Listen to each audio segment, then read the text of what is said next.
You know, it's pretty easy to say that a team that wins a national championship has something special going on in the locker room. However, to anyone who's been around the game long enough and around this team, it really is clear that there was something special in the North Dakota locker room this year. In every athlete's life, there comes a time where you have to give up playing the game you love. However, for Dan Bailey, after playing 50 years of slow-pitch softball, he hasn't slowed down quite a bit. And this year, Bailey is reaching a milestone here at the McQuaid tournament. The loss to Moorhead this afternoon ended the Marauders' run in the NSIC tournament. And even though they won't be playing for a title tomorrow night, the Marauders feel that this season laid the groundwork for continued success in the years to come. The Bison became only the second team in college football history to win 4 straight national championships at any level last season. After just a short time in the big leagues, Sano is already making an impact using his bat. However, it's more than just his bat that has impressed his teammates so far. Winning 3 or 4 straight state titles is pretty impressive, but when you can win 10 straight, now you're talking about being dominant. Well, the girls' game got started just a few minutes ago with Class B jumping out to a big lead. The guys will tip off at 8, but I'm joined now by Bismarck's Justin Fleck and Linton HMB's Jonathan Purrington. Yeah, LT, well, last night ended up being exactly what it was billed to be, a hard-fought physical battle between 2 rivals. Now with Denver out of the way, UND shifted their attentions today to Quinnipiac and the challenges that they bring in the national title game tomorrow.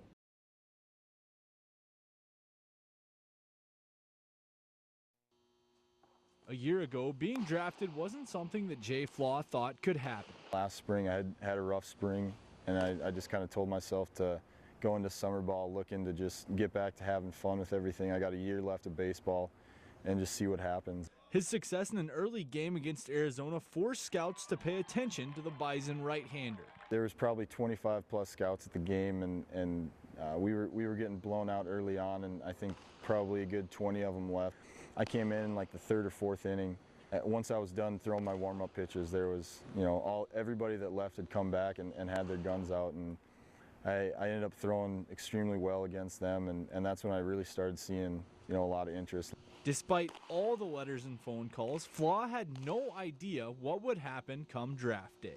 Me and my dad were watching it at home. I was expecting, you know, maybe an outside chance in the later rounds, 9 or 10, and I was just sitting there laying on the couch, and I got a call from an unknown number, and I was like, hey, this just got real. And you know, they didn't really say whether or not they were going to pick me. Watched it live with my dad, and it was crazy. The Orioles picked Flaa in the 6th round on Tuesday, but it's something that still hasn't really sunk in yet. Thinking about the guys that I looked up to my entire life, and thinking about that, and now I'm the same for some younger kids in the community. And to say that I would be the highest draft pick in Mandan history like that, there's no way that's just something so surreal to me. I don't think I'll ever understand that. What that means to be that guy is incredible. From Mandan for NBC North Dakota Sports, I'm Isaac Berky.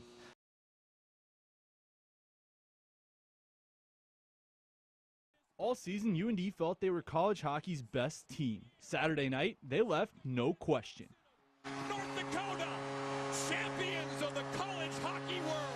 You know, it's team first mentality. We got a lot of special players on our team, and it seems like everybody contributed to get to where we are here. You know, we got the CBS line, the heavy line. We had just about everybody contribute here on a nightly basis, and you have to win in order to win, and so proud of them. We've tried playing like this the whole year. This season, even though it's a national championship game, it's still winning every game. And I mean, just kind of backing up the whole community and everything. I mean, just everyone who supported us the whole year, we want to play for them. Kelly Green packed Amalie all weekend, giving the players the extra edge to seal the deal. They support us no matter what. These Fighting Sioux fans, they deserve this national championship for a long time, and they're finally bringing it back to Grand Forks, and boy, are we going to celebrate. You know, you walk through, going into the entrances or rinks, and our fans are just there chanting, "Let's go Sioux," and to this day, I still get chills every single time. There's no better feeling that they have our backs, and we can't thank them enough. You know, this is us saying thank you, winning a national championship, so. The national championship was also the underclassmen's way of sending out a senior class that had 4 very different paths to the top. It's something special. All 4 of them, they played unbelievable tonight. Kajula all weekend, some of the best hockey he's played. Colin St. Clair coming in, he hasn't played in a while, played an unbelievable game. And the other 2, they played hard, and it feels great to bring that back with them. I don't know. It's a storybook ending. Looking back over my career here, there's definitely some low times. It was just a testament to the teammates and how much I love this program. I'm really lucky to be here, and I wish I had another 4 years. We could do it again. UND will look to do it again next season with the bulk of the lineup able to return. From the Frozen Four in Tampa for NBC North Dakota Sports, I'm Isaac Berky.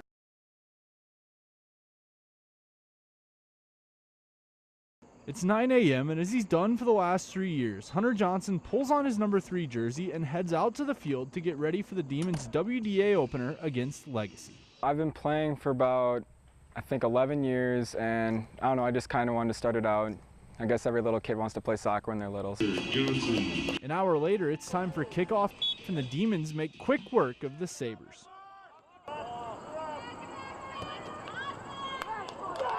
Early Demon goals shortened Johnson's day on the pitch, allowing him to kick back and relax on the sidelines.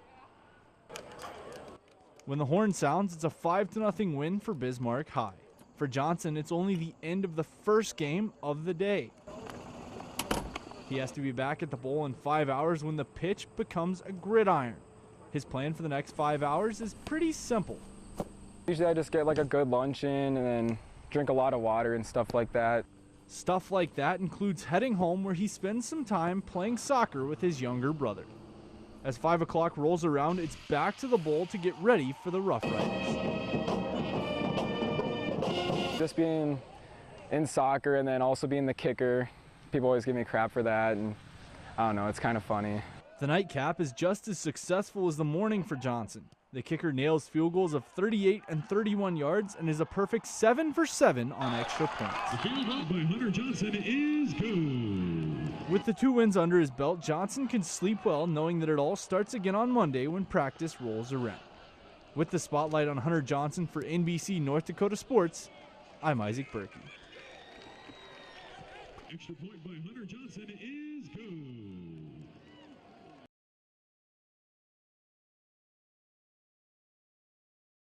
10-0, and a little bit later, Jackson will stay driving, but Nick DeLuca, he has the diving pick, and that halts any Gamecock momentum right away. A little bit later, Wentz, he's showing no sign of rust or fear at all. 11-yard scamper off to the left side. NDSU up 17-0 early on, and they weren't done in the first half. King Frazier, 1-yard run, untouched. You could have driven a semi through that hole. NDSU off to a bit of a rough start. Camilla Carter using the pick, and Kiana Gary rolling off to very easy too. But Marina Whittle came to play for the Bison. She hits the jumper from the line, getting NDSU their first bucket of the game. That followed up by a deep 3 from Taylor Thunstead, giving the Green and Gold a 1-point lead. Govs and Chiefs, second game of the doubleheader. Govs with a lead early on. Jackson Ford chops this one to short. That would bring in 1 run from third. Govs up 3-0. Ty Langang on the mound, and he's got a quick pickoff move. He's going to catch Seth Severson in a rundown before Severson gets tagged out, diving into first. Going back and forth, but the Demons always seeming to play catch-up. Jordan Mann hits the 3. That would bring Bismarck High within 1. However, St. Mary's would pull off the upset in overtime. Just a few minutes later, Pagansky down the right side, goes short side, up and in, gets 2 bars, and UND has a 2-0 lead. Third period, and UND would get 1 more here just for good measure. Luke Johnson to Byrne Chiswick. That puts UND up 3-0. They go on to win this one by a final of 5-1 over Colorado College.